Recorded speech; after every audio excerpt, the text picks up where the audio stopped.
On a warm afternoon in Wattle Creek, a small town in Queensland, Australia, on October 15, 2024, Ethan Kernai pushed a lawnmower across the front yard of a two-story house on River Road. At 22, Ethan was a groundskeeper for Wattle Creek's only landscaping company, a job he'd held since leaving high school 4 years ago. His dark skin, inherited from his Ugambe mother, glistened with sweat under the sun, and his short, curly hair was tucked under a faded cap. Wattle Creek, with its 4,000 residents, was a place of eucalyptus-lined streets, red dirt fields, and a single pub where locals gathered. For Ethan, an Indigenous Australian, it was home, but a home that often reminded him he was different.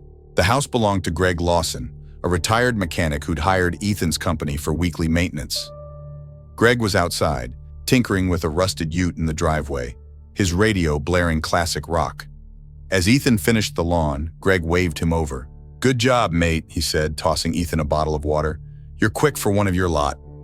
The words were casual, almost friendly, but they landed like a stone in Ethan's gut. He caught the bottle, his jaw tightening, but nodded. "Thanks," he muttered, turning back to his mower. Ethan was used to comments like that, small, sharp jabs disguised as compliments. Growing up in Wattle Creek, he'd heard them all. "You're pretty smart for an abo. You don't look full blood. Why don't you go back to the mission?" His mom, Lorraine, had taught him to brush them off. "Keep your head down, love," she'd say. "Prove them wrong by living well." But at 22, Ethan was tired of proving himself. He wanted to be seen as Ethan, not the Indigenous kid who was good for manual work. He loaded the mower into his company's trailer, his mind replaying Greg's words. It wasn't just Greg. Last week at the pub, a regular had asked why Ethan's people got free handouts from the government. At the supermarket, a cashier had double-checked his bags, ignoring the white customers ahead of him. At school, kids had called him Boom until he learned to fight back. Each incident was a pebble, piling up until they felt like a mountain. That evening, Ethan drove to his mom's place, a modest fiber house on the edge of town. Lorraine, 47, was in the kitchen stirring a pot of curry, her radio tuned to an Indigenous talk show. She worked as a cleaner at the local clinic, her hands rough from years of labor. Ethan's older sister, Mia, 26, was there too, visiting from Brisbane where she studied nursing. "You look knackered," Mia said, tossing him a beer. "Rough day?" Ethan shrugged, cracking the can. "Just the usual. Lawson called me quick for one of my lot. Thought he was being nice." He forced a laugh, but it came out bitter. Lorraine's face tightened. "He's an old fool. Don't let him under your skin." But her eyes held the same weariness Ethan felt. She'd grown up in Wattle Creek too, enduring worse. Slurs shouted from cars, jobs denied for cultural fit. She'd fought to give Ethan and Mia a better life, but the town's undercurrent of racism hadn't changed much. Mia leaned forward, her voice sharp. "You shouldn't have to ignore it, Ethan. Call him out next time. People like Lawson only get away with it because no one pushes back." "Push back in what?" Ethan said, his voice low. "Lose the job? Everyone in town knows Greg. They'll side with him." He thought of his boss, Steve, who'd warned him to keep customers happy after a client complained Ethan looked dodgy last year. Mia shook her head. "You're letting them win. You're Ugambe. This is your land, not theirs." Her words stung, not because they were wrong, but because they felt impossible. Wattle Creek was Ugambe country, but the town's white majority acted like it owned every inch. On October 16th, trouble brewed. Ethan was mowing the lawn at the primary school when a group of kids, no older than 12, started chanting from the playground. "Abo, Abo, go back to the bush!" Their giggles were cruel, egged on by a boy Ethan recognized, Jake Lawson, Greg's grandson. Ethan stopped the mower, his hands gripping the handles. He wanted to shout, to scare them off, but he saw a teacher watching from the school steps, her arms crossed, doing nothing. He kept working, the kids' voices a drone in his ears. Later at the pub, Ethan overheard Jake's dad, Corey Lawson, talking to mates at the bar. "My kid's just having fun," Corey said, laughing. "That Kernai bloke needs to lighten up." Ethan's beer turned sour in his mouth. He left without finishing it, the laughter trailing him out the door. On October 17th, Ethan decided to act. He wasn't Mia, ready to march into a fight, but he couldn't keep swallowing the pebbles. He went to the school, asking to speak to the principal, Mrs. Diane Carter. The office was stuffy with posters about respect on the walls. Diane, a white woman in her 50s, listened as Ethan described the chanting. Jake Lawson was leading it, he said, his voice steady. The teacher didn't stop them. This isn't the first time. Diane's smile was thin.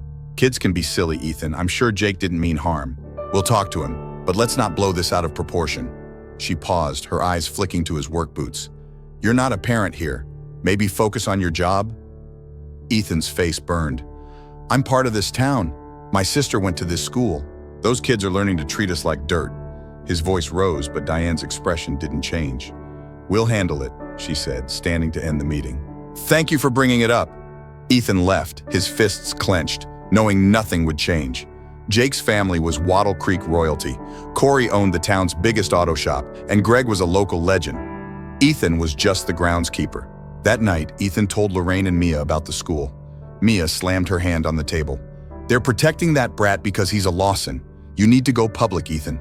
Post it online, get people talking. Lorraine shook her head.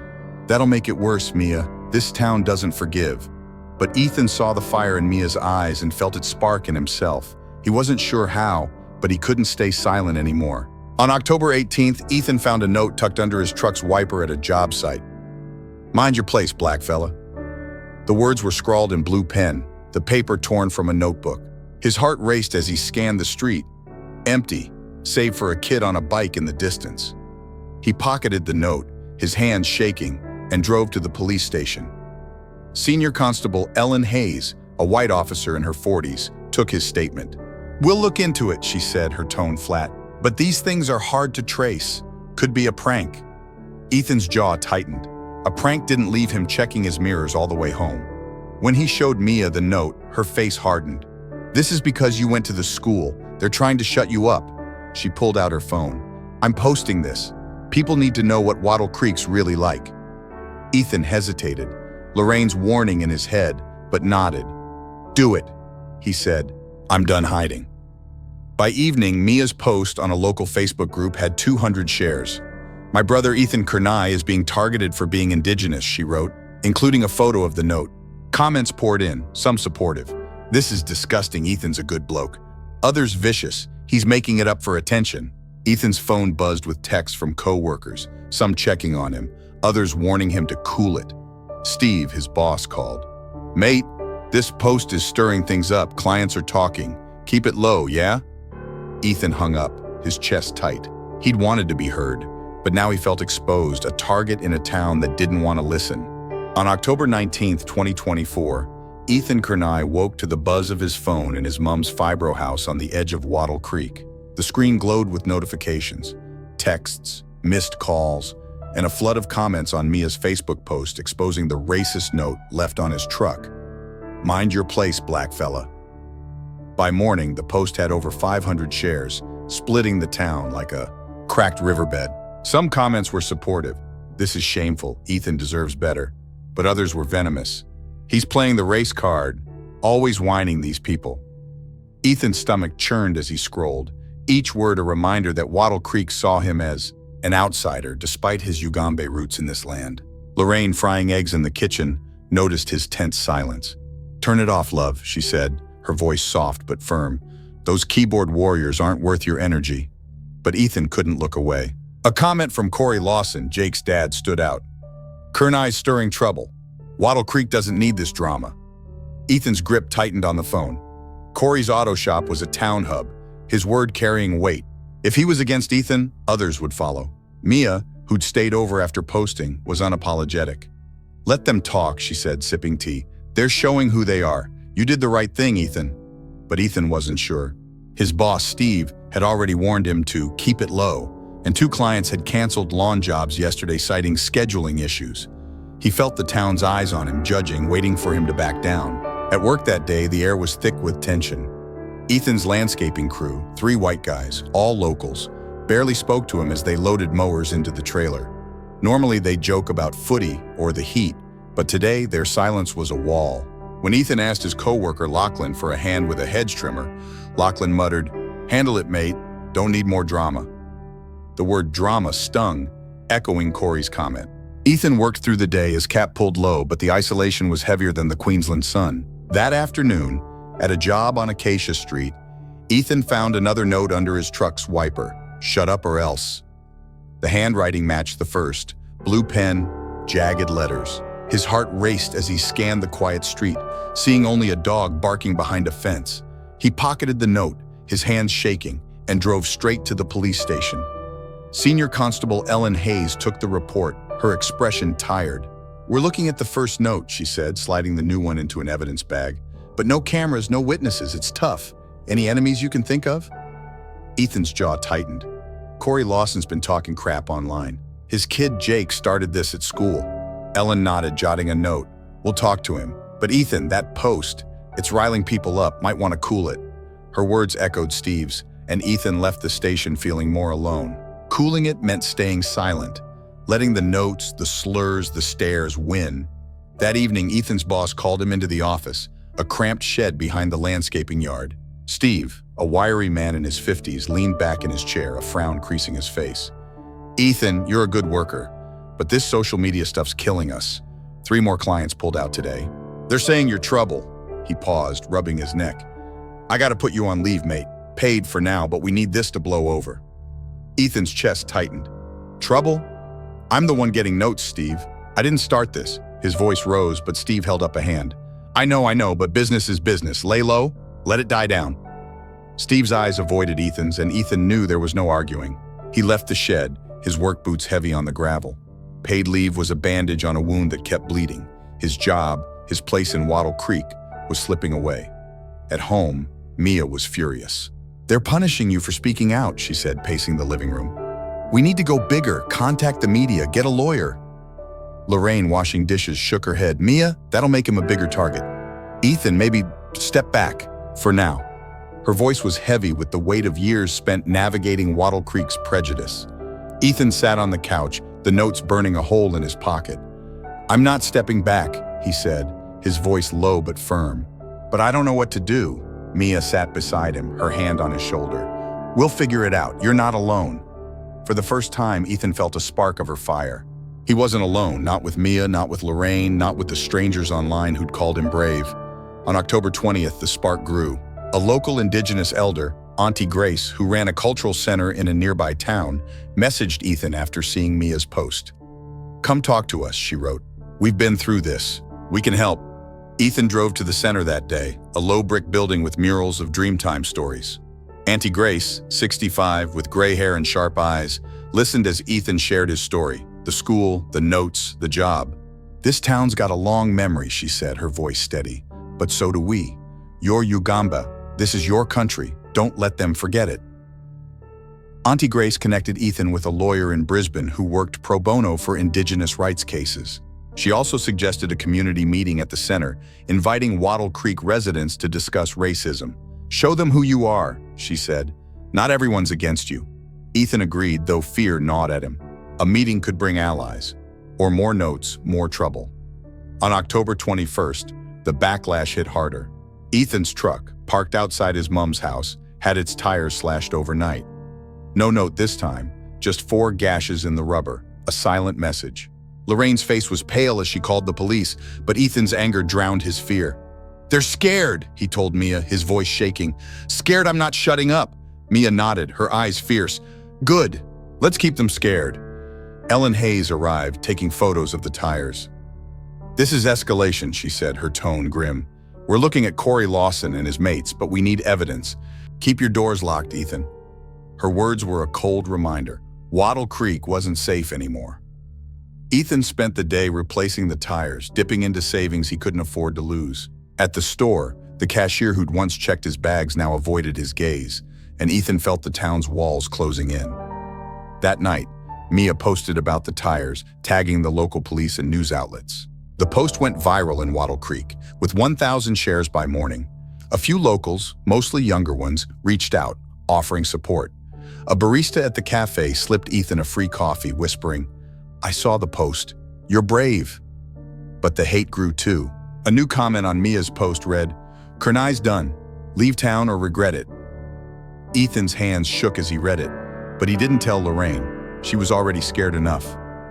On October 22nd, Ethan met with the lawyer Sarah Tran via video call.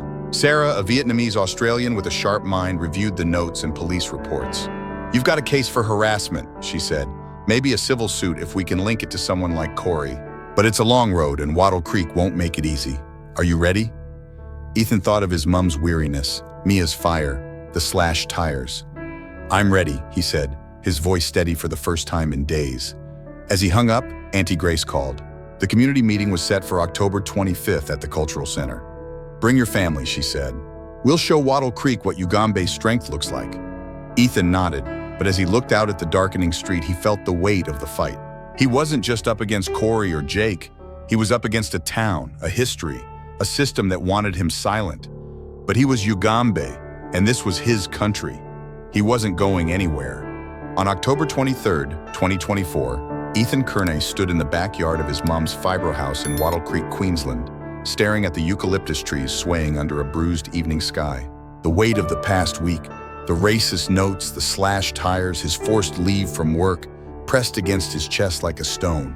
Mia's viral Facebook post had turned him into a symbol, splitting the town between those who saw him as a victim and those who branded him a troublemaker. His phone buzzed with a text from Auntie Grace. "Meetings tomorrow, 6 p.m. Bring your mob.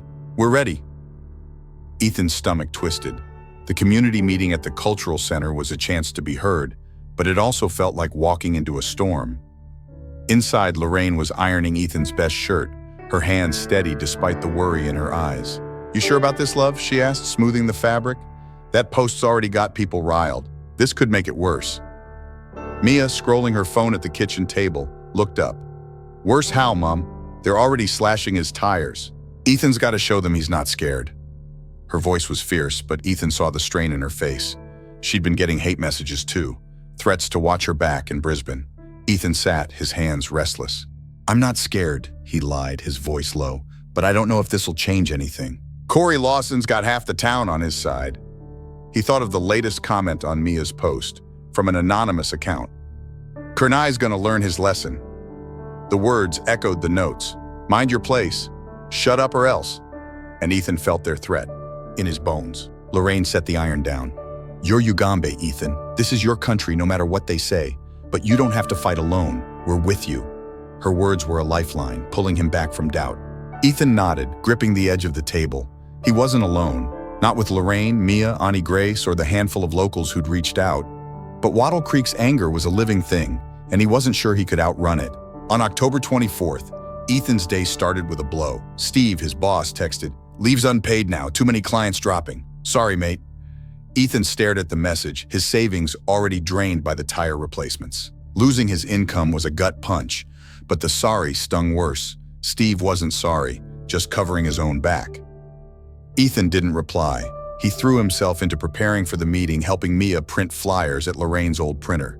The flyers were simple. Wattle Creek against racism. Join us, October 25th, 6 p.m., Cultural Center. Mia posted them around town, though Ethan noticed some were torn down by noon. That afternoon, Ethan visited the Cultural Center to meet Auntie Grace. The building's murals, serpents, stars, Dreamtime stories felt like a shield against Wattle Creek's hate. Auntie Grace was setting up chairs, her grandson Dylan, 16, helping with a projector. "We've got about 50 RSVPs, she said, her voice calm but eyes sharp. "Some locals, some from out of town, but Corey Lawson's mates are talking. They might show up to disrupt." She handed Ethan a list of speakers, his name third after her, and a teacher from a nearby indigenous school. "You don't need to say much," she said, "just tell your truth." Ethan's throat tightened. "What if they don't listen?" Auntie Grace's smile was fierce. "Some won't, but others will. You're planting a seed, Ethan, that's enough." On October 25th, the Cultural Center buzzed with nervous energy. By 6 p.m., over 60 people filled the room. Indigenous locals, a few white allies, and some curious faces Ethan didn't recognize. Lorraine and Mia sat in the front row, Lorraine clutching a tissue, Mia filming on her phone for social media. Ethan stood backstage, his palms sweaty, wearing the shirt Lorraine had ironed. He'd written a short speech, just a page, but the words felt heavy. "I'm Ethan Kearney, Ugambe man. This is my home, but it doesn't always feel like it." Auntie Grace opened the meeting, her voice steady as she spoke of Ugambe history and the town's need to face its prejudice. The teacher, Miss Linda Ng, followed, sharing data on Indigenous kids' harassment in Queensland schools. Then it was Ethan's turn. He stepped to the microphone, his heart pounding. "I'm Ethan," he began, his voice shaking but clear. "Last week, kids at the school called me slurs. I got notes telling me to shut up, tires slashed. I spoke out, and now I'm on leave from my job. This isn't just about me, it's about all of us who get told we don't belong." The room was quiet, some nodding, others shifting uncomfortably. A few white locals in the back, Ethan recognized one as a mechanic from Corey's shop, crossed their arms, faces hard. But a young woman, the barista who'd given him free coffee, clapped, sparking others to join. Ethan's chest loosened, his words flowing. "I'm not leaving," he said. "This is Ugambe country, my country. We need Wattle Creek to do better." The applause was warm, but as Ethan stepped off, trouble stirred. Corey Lawson stood at the back, flanked by two mates, their voices loud. "This is bullshit," Corey shouted, cutting through the clapping. "You're dragging our town through the mud, Kernai. My kid's not a racist, and neither am I." The room tensed, heads turning. Auntie Grace raised a hand, but Corey kept going. "You want equality? Stop playing the victim."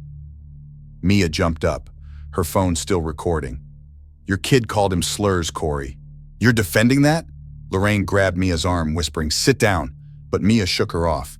Ethan stepped forward, his fists clenched. "I'm not playing anything," he said, his voice steady.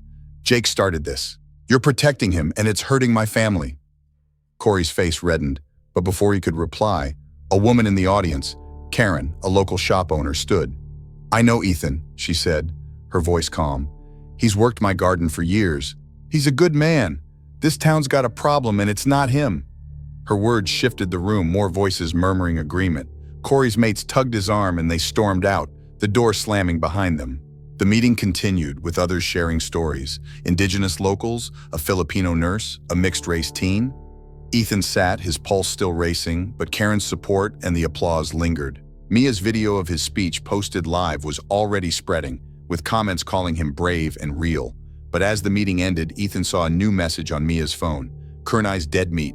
His stomach dropped. Corey's exit wasn't the end, it was a warning. On October 26th, retaliation struck.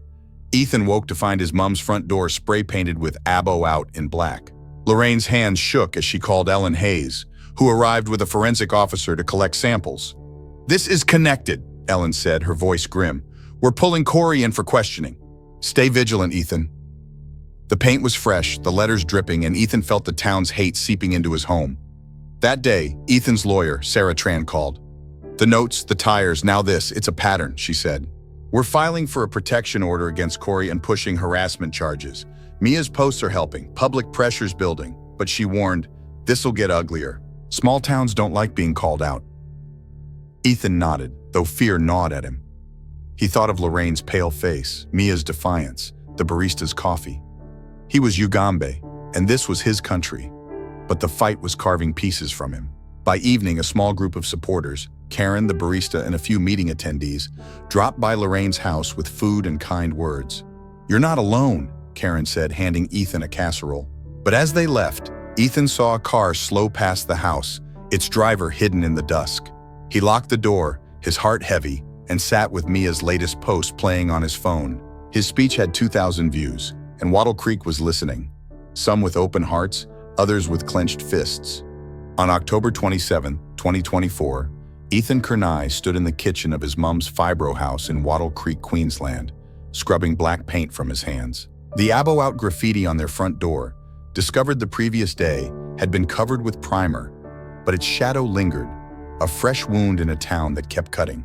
The air smelled of curry and tension, Lorraine chopping onions while Mia typed furiously on her laptop, updating her viral post about Ethan's fight. The post had 5,000 shares now, with #Wattle Creek racism trending regionally, but each share brought new threats. Ethan's phone buzzed with a message from an unknown number. "You're finished, black fella." He deleted it, his jaw tight, but the words clung like damp heat. Lorraine glanced at him, her knife pausing. "You don't have to do this alone, love," she said, her voice heavy. "We can leave, start over somewhere else." Her eyes, worn from years of cleaning Wattle Creek's clinic, held a mother's fear. Mia looked up, her face fierce. "Leave? And let Corey Lawson win? No way. Ethan's a Ugambe man. This is his country." Ethan met Mia's gaze, her fire sparking his own, but Lorraine's words echoed his doubts. The slashed tires, the notes, the job loss, the cost of fighting was carving away his life. That morning, Ethan's lawyer, Sarah Tran, called with an update. "We filed for a protection order against Corey Lawson," she said, her voice crisp over the phone. "The notes, the vandalism, your speech, it's building a case. The police have linked the spray paint to a can sold at Corey's auto shop. He's denying it, but we're pushing for harassment charges." She paused. "Your social media is helping, Ethan. A Brisbane news outlet wants an interview, but it'll get uglier. Are you ready?" Ethan's chest tightened. "I'm ready," he said, though his voice wavered. He thought of Auntie Grace's words. "You're planting a seed." The seed was growing, but so were the weeds. Corey's allies, the anonymous threats, Wattle Creek's silence. After the call, Mia convinced him to do the interview. "Tell your story," she said. "Make them see you." Ethan agreed, but fear gnawed at him. Every step forward felt like a step closer to a cliff. On October 28th, the retaliation escalated. Ethan was at the Cultural Center, helping Auntie Grace prepare for a follow-up meeting, when he got a call from Lorraine. "Someone threw a rock through our window," she said, her voice shaking. "There's a note tied to it." Ethan raced home, his heart pounding. The living room window was shattered, glass glinting on the carpet. The note, scrawled in blue pen, read, "Last warning." Lorraine stood by the couch, her arms crossed, trying to stay strong. Mia was already taking photos, her hands trembling but her jaw set. Senior Constable Ellen Hayes arrived, her face grim as she bagged the note. "This matches the others," she said. "We're bringing Corey in again, and we've got a lead on one of his mates, Trent Harris, who's been seen near your place." She looked at Ethan, her eyes steady. "I'm pushing for charges, but you need to stay safe. Maybe stay somewhere else for a bit." Ethan nodded, but the idea of leaving his mom's house, his home, felt like defeat. That evening, Ethan, Lorraine, and Mia moved to Auntie Grace's place, a small house near the Cultural Center. Auntie Grace welcomed them with tea and a fierce hug. "Your family," she said. "This is Ugambe land. They can't chase us out." Her grandson Dylan set up air mattresses, his quiet support a balm. But as Ethan lay awake, the note's words, "Last warning," looped in his mind. He wasn't just fighting for himself. He was fighting for Lorraine, Mia, every Indigenous person Wattle Creek tried to erase. On October 29th, the Brisbane News interview aired online, Ethan's face and story reaching thousands. He spoke plainly. "I'm Ethan Kurnai Ugambi. I've lived in Wattle Creek my whole life, but I'm told I don't belong. Slurs at school, notes on my truck, vandalism at my mom's house. I'm speaking out because silence lets it continue." The response was electric. Support poured in, with donations for repairs and messages from Indigenous groups across Queensland. But the hate grew too. A local Facebook group run by Corey's friends posted Ethan's photo with captions like "Troublemaker" and "Leave Wattle Creek." That day, Ethan's former co-worker Lachlan texted an apology. "Didn't mean to freeze you out, mate. This town's messed up. You need anything? I'm here." The message was small, but it cracked Wattle Creek's wall. Karen, the shop owner who'd spoken at the meeting, dropped by Auntie Grace's with groceries. "More people are talking," she said. "You're waking them up." Ethan managed to smile, but the weight of the fight, unpaid leave, a broken window, constant fear, made hope feel fragile. On October 30th, the storm broke. Ethan was at the Cultural Center, setting up for the second meeting, when Corey Lawson and Trent Harris stormed in, their faces red with anger. A dozen people were already there. Auntie Grace, Dylan, a few allies like Karen. Corey pointed at Ethan, his voice booming. "You're ruining my family, Kurnai. That news stunt, your lies about my kid, it's bullshit." Trent, a stocky man with a shaved head, cracked his knuckles, his eyes locked on Ethan. Auntie Grace stepped forward, her voice calm but steel. "You're in our space, Corey. Leave or we call the police." Ethan's fist clenched, his pulse racing. He saw Mia filming, her phone steady despite the tension. "I'm not lying," Ethan said, his voice loud in the small room. "Jake called me slurs. You're protecting him, and it's tearing this town apart." Corey lunged, shoving Ethan against a wall. "You're the one tearing it apart," he shouted, his breath hot. Trent grabbed Ethan's arm, but Dylan and Karen pulled him back, shouting for Corey to stop. Auntie Grace dialed Ellen Hayes, her voice urgent. The room was chaos, chairs knocked over, voices overlapping, until police sirens cut through. Corey and Trent bolted, but Ellen and another officer caught them outside. Ellen cuffed Corey, her face hard. "You're under arrest for assault and harassment," she said. Trent was cuffed too, cursing as he was led to the patrol car. Ethan's shoulder ached where Corey had shoved him, but he stood tall, Mia's camera still rolling. The meeting went on, smaller but fiercer, with attendees vowing to support Ethan's case. Mia's video of the confrontation exploded online, with 10,000 views by midnight, fueling #Wattle Creek racism and drawing a national news outlet's attention. On October 31st, Sarah Tran called with news. The protection order against Corey was granted, and charges for harassment, vandalism, and assault were filed against him and Trent. "The evidence is solid," she said. "Notes, paint, footage. You've got a strong case." But she warned, "Corey's family's fighting back. They're claiming you provoked them. Stay sharp."